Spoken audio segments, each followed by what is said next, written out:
আবার খাইতে অনেক স্বাদ হয়, মজার তরকারিটা।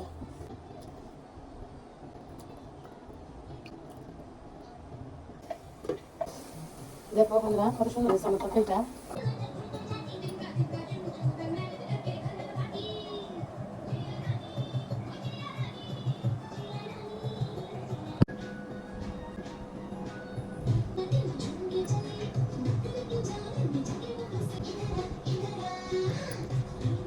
হ্যালো বন্ধুরা, আসসালামু আলাইকুম। তোমরা কেমন আছো? আশা করি ভালো আছো। আল্লাহর মতো আমিও ভালো আছি।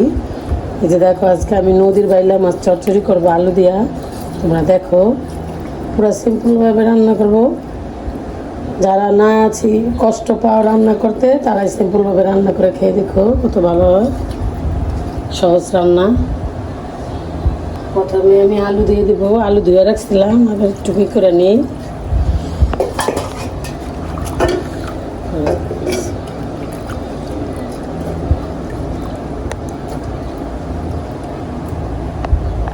তারপরে দিয়ে দেবো পেঁয়াজ,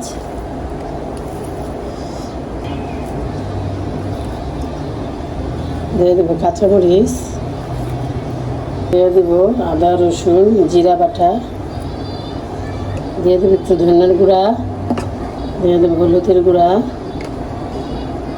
দিয়ে দেবো মরিচের গুঁড়া, দিয়ে দেবো লবণ, দিয়ে দেব তেল,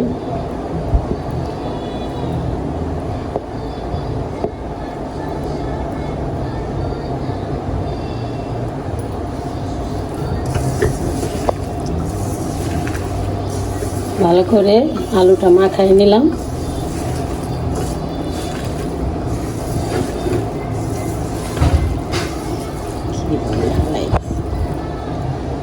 দিয়ে দিই একটু পানি। আমি মাছটা একসাথে মাখাই না, কারণ নরম মাছ, বেলা মাছটা একটু নরম হয়।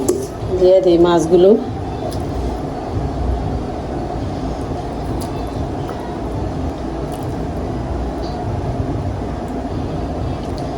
নদীর বেলা মাছ খাইতে অনেক স্বাদ, দেশি মাছ আমাকে বন্ধুরা।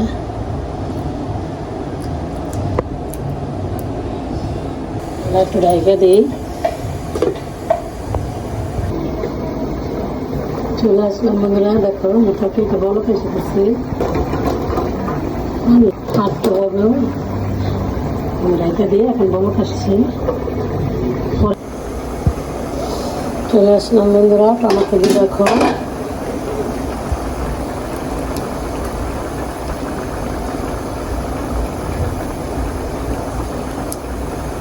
এমন করে রান্না করে খাইয়া দেখো বন্ধুরা, পেট ভরে ভাত খেতে পারবা, খাইতেও ভালো লাগবে।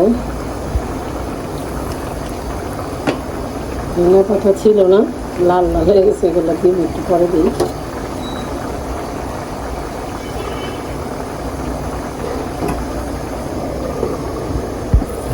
চলে আসলাম বন্ধুরা, দেখো আমার তরকারিটা কি সুন্দর হয়েছে। এখন আমি একটু ধনিয়া পাতা দিয়ে দিই। ঘরে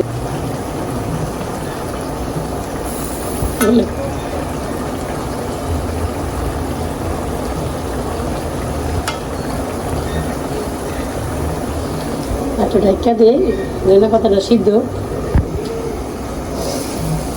দেখো বন্ধুরা কত সুন্দর হয়েছে আমার তরকারিটা, বাইলা মাছের চচ্চড়ি।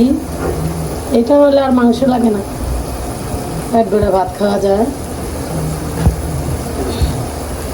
আমার ভিডিওটি যদি ভালো লাগে বন্ধুরা, আমার চ্যানেলটাকে সাবস্ক্রাইব করে দিয়ে আমার পাশে থেকো।